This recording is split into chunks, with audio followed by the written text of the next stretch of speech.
I should have been overflowing with joy at finally owning the home of my dreams, but instead, I find myself dreading each weekend. The reason? My husband's parents visit every single week, and each time, I'm treated like a maid. Far from getting a break from work-related stress, I only grow more exhausted with every day off. Reaching my breaking point, I decided to invite my own parents over, hoping it would deter my in-laws from their constant visits. But when I told my husband, he erupted in anger. "Don't you dare invite your parents. If you don't like living here, you can leave." "Fine, if that's how it's going to be, I'll leave. He'll be the one to regret this decision." My name is Emma, and I've been married to Michael for 5 years.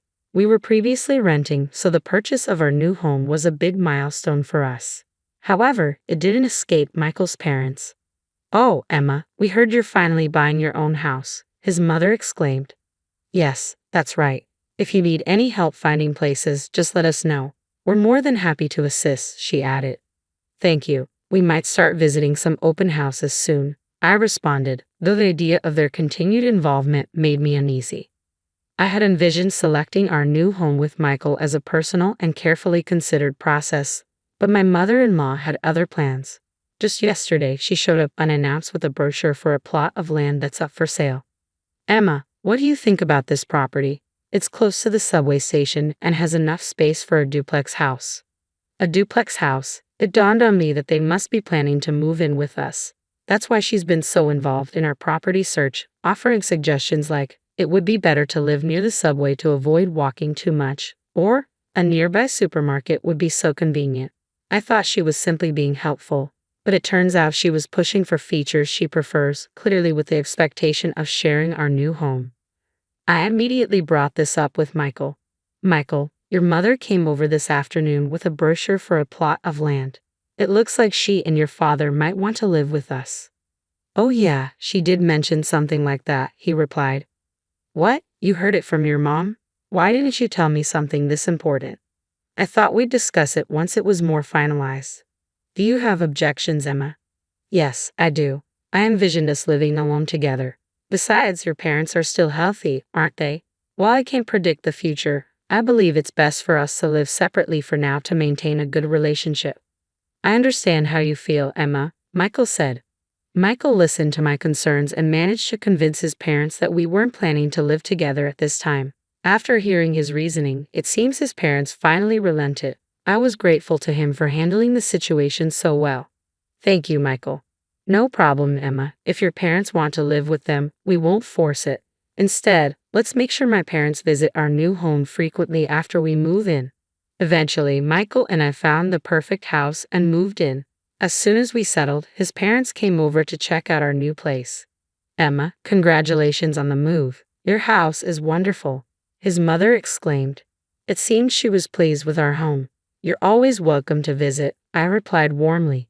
That evening, we all enjoyed a meal together at the dinner table. The following weekend, I suggested to Michael that we go shopping for living room decorations, but he seemed hesitant. "Can we put off the shopping for another time? Do you have plans for the weekend?"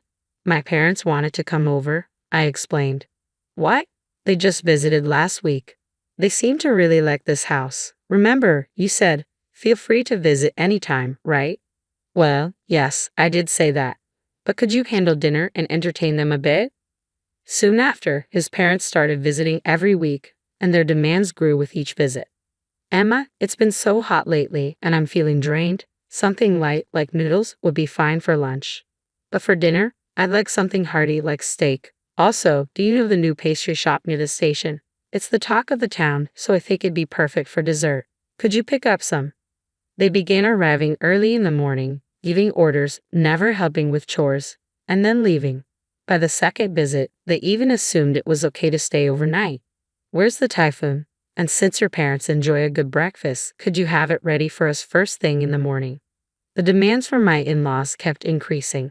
Between managing their needs and my work fatigue, I barely had a chance to rest on weekends, which only added to my exhaustion. Reaching my breaking point, I made a heartfelt plea to my husband. "Michael, I really need your mom and dad to stop staying over every weekend. We can't just refuse them. They've made it clear they want to visit." "Well, you could set some boundaries."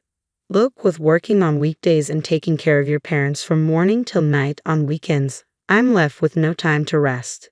Consider this. If we were living with them full time, it'd be every single day, not just weekends. They originally wanted to move in with us, but since you strongly opposed it, we prioritized your wishes and they agreed to back off. Compared to living together, having them over on weekends might actually be the better option.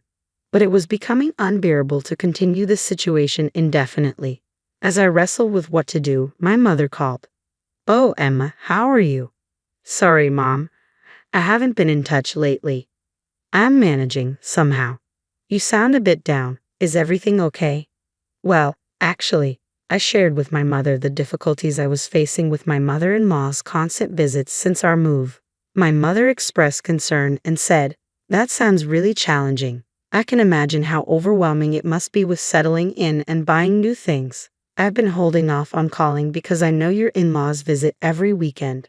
I haven't even invited my own mother to our new house yet. Maybe if I invite her over, your in-laws might hold off on their visits for that weekend." That evening, I brought up my idea to Michael when he got home from work. "Hey, Michael, I'd like to invite my parents over this weekend. Is that okay with you?" His response was unexpected. "No, my parents have already planned to come this weekend." "But your parents have visited so many times already." "My parents haven't been over even once." "That's because your parents haven't mentioned wanting to visit. My mother has been patient, waiting for us to get settled. She's really eager to come." "Oh, really? Well, then, how about scheduling your parents for when mine aren't coming? They've waited this long, they can wait a bit longer. Isn't it odd to always prioritize your parents, who are here so often? Can't your parents wait until next week?" "You're my wife now. It's natural for us to prioritize my parents. Anyway, you should let your parents know this weekend isn't a good time." "I don't want to do that." "You should just not invite your parents. If I can't have my parents over because of that, then your parents shouldn't come to our house either. They gave you to me, so they should be prepared not to see their daughter all the time." "That's unreasonable. Why shouldn't I be able to invite my parents? Even though I'm married, isn't it natural for them to want to see their family?"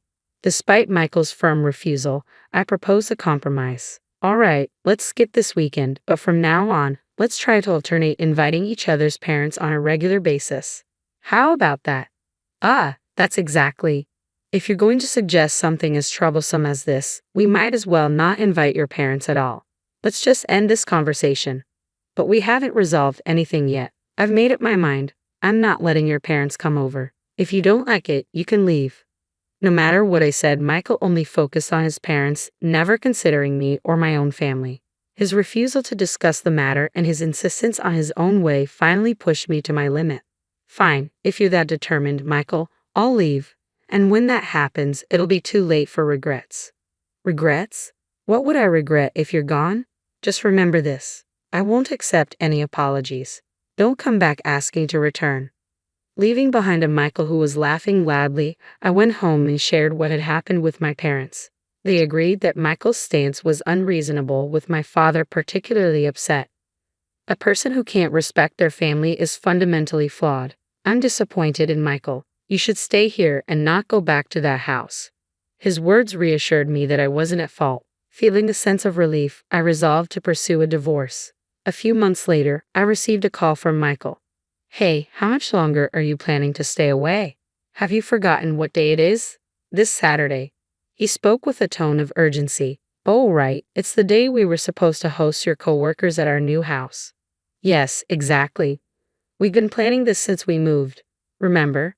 But isn't your mother-in-law supposed to come that day? Why don't you tell your coworkers that my parents are visiting and cancel the gathering?" "There's no way I can do that. I've invited a new boss for my department, and canceling now could impact my future at work."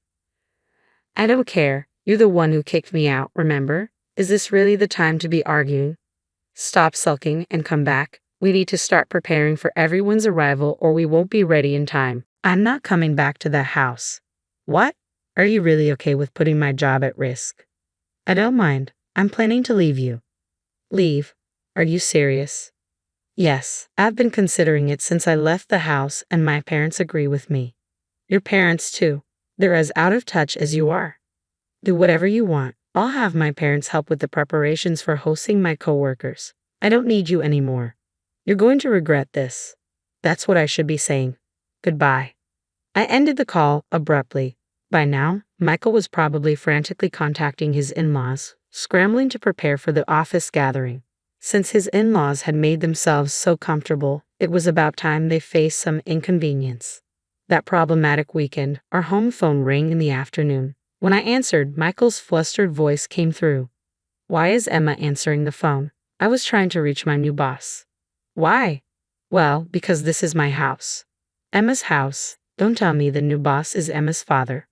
"Yes, my father used to work at Michael's company. He's been away from the main office for a few years as an advisor for a related company's new venture, but he's set to return to the main office next month and will be Michael's new boss." I knew about the internal announcement, but I couldn't reveal it until the embargo was lifted, even to Michael, my husband. I assumed he would figure it out when he saw the boss's name in the announcement, but it seems he didn't check it properly. Michael began to plead desperately. "My mother has prepared expensive ingredients and fine alcohol, but no one is coming." When I contacted my colleagues, they said there was a huge commotion at the company because I didn't invite the new boss. If the boss doesn't come, no one else will. They've been asking me to convince my father to come and clear up the misunderstanding. Michael continued. "Misunderstanding? It's not a misunderstanding. It's a fact. You said, 'Don't ever invite my parents to our house,' didn't you?" "I didn't know your father was my boss at the time." "Then the situation is different now." "That's a rather convenient excuse. I asked you repeatedly if you'd regret this, didn't I?" "Well, it's too late for regrets now. You're responsible for cleaning up your own mess." I hung up before Michael could respond. I informed my father about Michael's call, but understandably, my father had no intention of visiting. There's no need to go to the house of someone who disregards his own family. My father was even more enraged. My father is scary when he's angry. He was looking forward to using the expensive ingredients and alcohol he bought for today, but it seems all that effort was for nothing. The next day, Michael arrived at our house, looking pale and distressed. "Emma, I'm sorry for everything I've done. Let's start over. Please come back home." Instead of me, who was staring at him in shock, my father spoke up. "Start over? Do you even understand what you've done?" Michael, looking pale, knelt before my father. "Sir, I'm deeply sorry for my actions. I'm here to apologize. You've ignored my daughter for months and haven't even bothered to visit her. I didn't realize you'd be so unreliable." "That's not the issue. I've been busy with work." "Oh, really? I heard you're also working weekends." "Weekends?" "Well," Michael stuttered, "it's likely his mother was visiting him every weekend." Michael, who never did any housework, would have struggled without her help. I'm sure she was also assisting him during the weekdays, taking advantage of my absence. My father, sensing the underlying issue, said sternly, "Forget it. It seems you get along well with your parents. It looks like you rushed into marriage before you were ready to stand on your own."